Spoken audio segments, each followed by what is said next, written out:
Hi guys. All right, so I wanted to do a quick sort of day in the life video because today was just one of those days where there was a lot going on and I don't know why it happens and it's such an anomaly, but when all your renters are, you have days that are off, and when they're off it's like all your renters are off all at the same time, and I don't know why that happens, but it always happens like that. So I thought I'd walk you through my day and kind of show you guys how I juggle my different rentals that go on, and especially when people are running late or not showing up and you have deliveries, how I handle it. So the day started with two 9 a.m. rentals. I had one 9 a.m. delivery for a car that was going out, and then I had a 9 a.m. return at my location. So what I did with the 9 a.m. delivery, I asked the guy if I can get there a little bit early by 8:45, which he said he was cool with. So I went, dropped off the car so that I could be back at my location by 9 to receive the car that was coming back. Well, it turns out that my 9 a.m. guy who was coming back to my location to return the car decided to be a no-show with no communication and just nada. So then in that situation, of course, you want to make sure that you handle a late return properly. So at about 8:50, I touched base with him to just find out what time he thought he would be here since I was out, and just in case I needed him to leave the keys for me and do a virtual checkout, but I got no response. Then at about 9:15, I checked in again asking about how far out he was, and I got no response. But of course, I checked the tracker and I could see that he hadn't left his house, which was quite far from me, at least an hour away. Then at about 9:25, I messaged him again because if you want to recoup any late fees, you have to send this message to the renter, letting them know that according to Turo's policy, after a 30-minute grace period, late fees do apply. So you have to notify them. As soon as I did that, I contacted support and I reported the late return. Now, you also have to report a late return so that you have coverage for your vehicle during that period of time after the reservation until the guest actually returns the car. So I let Turo know that, hey, the guy hasn't returned the car. Still waiting for him. Here's the reservation number. Okay, so those are my two 9 a.m.s. And then at 10 a.m., I had another car coming back, which those people got here at 10:15. And at 10:30 a.m., I had a pickup from the local airport, John Wayne Airport here. So I had my 10 a.m., who they were running 15 minutes late, 10:15, and I wasn't going to be here. Just go ahead and leave the keys for me. They were a reputable renter on the platform. They had previous trips. They actually used to live in the same neighborhood I used to live in. So, kind of people that you can trust. And then I just had them follow the checkout process, leave the key for me, and then I remotely locked the car. Of course, I don't always recommend this, but in some cases you got to do it. So it's really nice to have the ability to remotely lock and unlock your cars. And then, of course, if you have competent renters who can really follow through on the checkout like these people did, and everything worked out fine. So I had them leave the key. I had a 10:30 a.m. pickup from John Wayne Airport. So I went there to go do that, and the people told me that they were 30 minutes out at 10 a.m., meaning they would have been there by 10:30, but then for whatever reason, they were running late, and they were about half an hour late. So when I kind of get stuck and I have to wait for somebody, I try to make that time productive. And what I happened to do during that time was go to Delamo Motorsports, where my Vanderhall is being worked on, to go check on the status of that, because I didn't want to just sit around at the airport for 30 minutes and waste my time.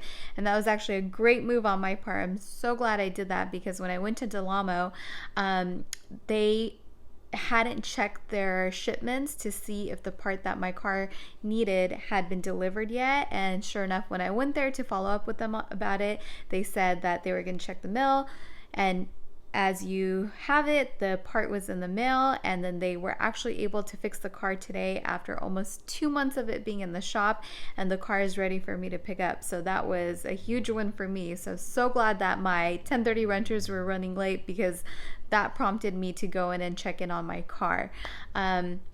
Then went back to the airport. Those renters showed up, so I grabbed that car, and then I had an 11:30 a.m. drop off as well. It's nice because all these drop offs are local. They're within a 10-minute driving distance. So although it sounds like a lot, it's not as bad as what it sounds like because everybody's so close by. So I had an 11:30 drop off, which I then proceeded to go and do that.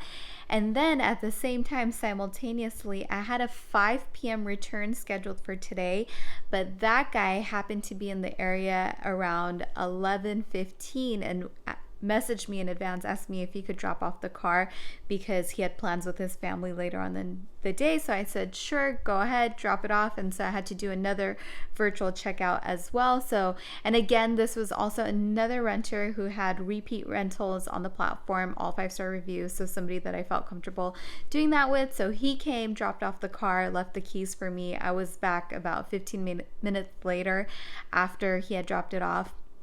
Sure enough, he forgot his cell phone charger in the car, so he had to circle back around.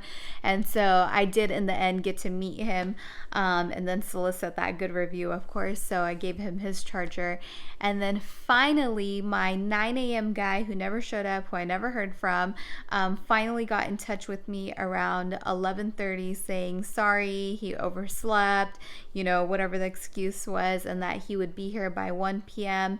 So in between that time, that's usually when I'll go and get all my cars washed and clean, and if anything needs to go in. Sorry, my mom decided to call, but anyway, so when people are running late and they're messaging you like, oh, I'm 20 minutes away or I'm 15 minutes away, and they're not showing up, I usually just don't count on them, and I don't plan my schedule around that either.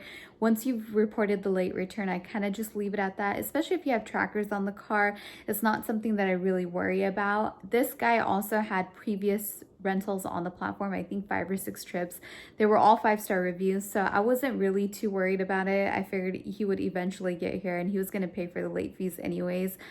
Sure enough, he got here maybe an hour and a half after he said that he was 20 minutes away. So, I just let him come. I wasn't home anyways. I had him leave the keys. So another virtual checkout again, but he did follow the checkout process, take all the photos and leave the keys for me. I remotely unlocked the car until I got home and everything worked out fine.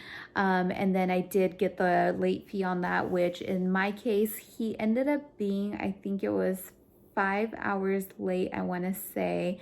And Turo gave me $68. So Turo charged him $87 and gave me $68. So I think that's also based on the percentage that your insurance is on. So just like how your earnings is, you pay that same percentage to Turo, even on a late fee as well. So just a heads up if you guys didn't know that. But yeah, so that was quite the day. All the rentals just kind of seemed to be off, nobody was running on schedule, but it's okay. You just really want to communicate with everybody and be patient, just work your way through each rental. There's always a way to figure out, and just be patient. And in the meantime, I really try to not just sit around and wait for people to come and then do things. I kind of carry on with my day and do what I have to do, get my cars ready, whatever it is, until people show up and, either drop off the car or pick them up. So having that remote locking and unlocking is also incredibly helpful if you can't be there at the time to drop people off when they're running behind and you have to be somewhere else. So yeah, I just wanted to share my day today because days like this don't happen very often, but when they do, they're hectic. But that's sort of how I just work through them, one rental at a time, and just with patience, and just try to communicate with everybody as much as possible. And also having trackers helps a lot because you can see where people are, and even though people tell you like, oh, they're 20 minutes away, you can easily check the tracker and see where they're really at and plan accordingly. So make sure you have those trackers, communicate well, and just get through the rentals one at a time.